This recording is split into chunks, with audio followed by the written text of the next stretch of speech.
The big guns of the Bosnian Serbs' heavily armed 1st Krajina Corps are under orders to halt the joint Croat-Bosnian advance well to the west and south of Banja Luka. Western intelligence sources say the Krajina Corps is intact and by and large fully manned. Most of the bomb damage to Serb military communication lines caused by NATO airstrikes has now been repaired. The Bosnian Serb Commander General Mladic has now been seen in Banja Luka after being in a Belgrade military hospital with a kidney problem. Meanwhile, the refugee exodus continues. The expectation is of new and bigger clashes between the Serb troops and Croat Muslim Federation forces, even though today the confrontation line is stationary and military action has subsided. The atmosphere is coming down a little bit, but certainly the confusion on the people's faces and the frustrations are clearly seen in a lot of the people here.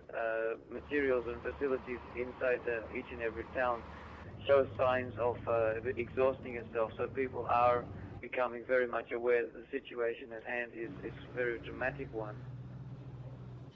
While almost 100,000 refugees demonstrate how much they fear the worst, Bosnian commanders admit their forces are overstretched, that any further military progress will be difficult. There has been some sporadic firing today here by the Bosnian Serbs, but Croat forces elsewhere have now by and large withdrawn, having created the buffer zone inside Bosnia which they long planned. The Croat forces have stopped, in some cases even withdrawn from their offensive position. I'm not certain about the forces belonging to the Bosnian government.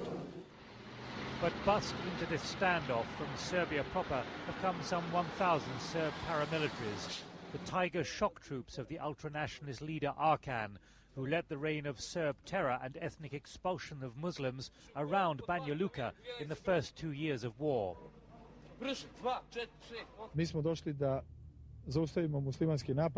We have come to stop the Muslim offensive, declared Arkan.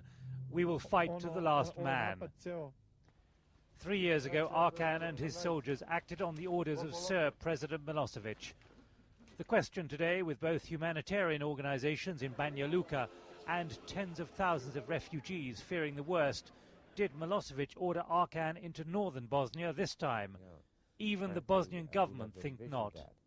We don't think that Mr. Milosevic will intervene, even if Banja Luka does become a subject of action by army to be, quote-unquote, liberated. But Arkan seems to be on the move, 1,000 paramilitaries.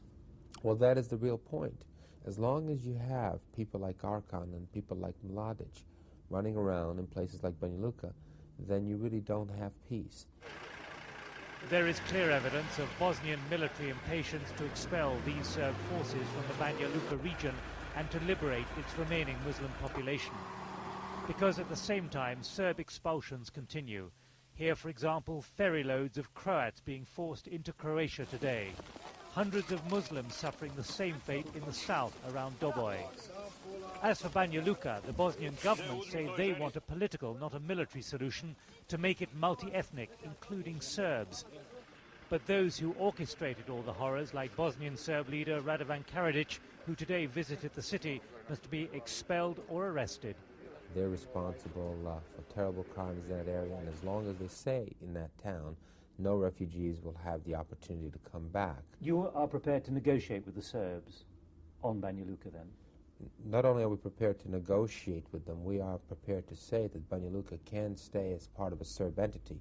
We just wish to make sure that those elements that are responsible for ethnic cleansing and genocide in Banja Luka are removed. Only Sarajevo offers new hope. The airport open, a dozen aid flights a day helping to restock near empty warehouses, and several land routes through Serb territory now open.